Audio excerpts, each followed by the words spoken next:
కార్యదర్శి, నాతో పాటు మా రాష్ట్ర సహాయ కార్యదర్శి శ్రీనివాసులు, ఏలూరు జిల్లా రైతు సంఘం కార్యదర్శి, జిల్లా ప్రెసిడెంట్ భాస్కర్ రావు గారు, ఇక్కడ ఉన్న ఇతర రైతు పెద్దలందరూ కూడా ఈ కోయిలగూడెం మండలంలో రేగులకుంట, బోడెగూడెం, ఇతర గ్రామాలు మంగపేట, దేవిపేట ఇవి పర్యటిస్తున్నాం. పచ్చని పంట పొలాలు మనం చూస్తుంటే కడుపు నిండుతూ ఉంది.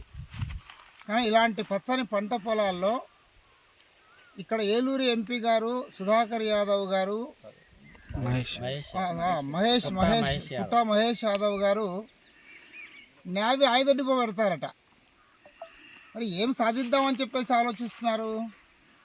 ఎక్కడో కడప నుంచి వచ్చిన ఆయనకు ఇక్కడ ప్రజలు ఆదరించి ఓటు వేసి ఎంపీగా గెలిపిస్తే ఇక్కడ రైతులకు అదనపు సౌకర్యాలు ఇప్పించాల్సింది పోయి పంట పొలాలు ఏం చేయాలి, ఇరిగేషన్ ఎలా అభివృద్ధి చేయాలి, లేదా ఇతరత్ర సౌకర్యాలు ఏం చేయాలి, ఇలాంటి సహాయ కార్యక్రమాలు చేయాల్సిన పక్కన పెట్టేసి రకరకాల పంటలు మొక్కజొన్న, పొగాకు, జీడి మామిడి, అరటి,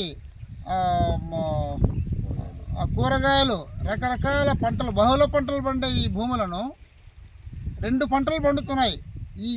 ఈ పొలం దగ్గర మొదటి పంటగా వరి వేశారు, వరి తీసేసి మొక్కజొన్న వేశారు. కళ్ళకు నిండుగా పంట ఉంది. ఇలాంటి పంట పొలాలను ఆయుధ డిపోగా మార్చే ప్రయత్నం చేస్తున్నారు.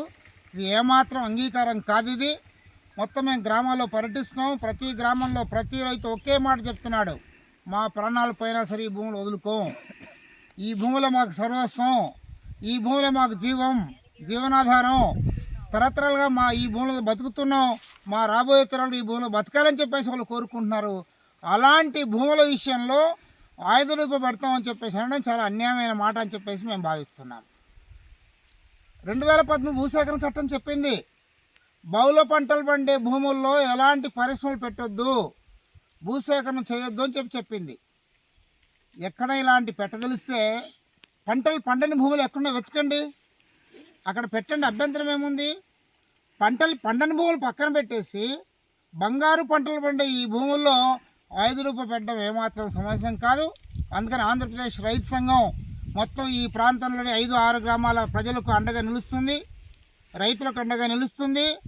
1 ఎకరం భూమి కూడా బలవంతంగా భూసేకరించడానికి మేము అంగీకరించాము. బలవంతం భూసేకరణ చేస్తే రైతులు చెప్తున్నారు, ప్రాణాలైనా ఇస్తాం మేము భూమి అని చెప్పేసి.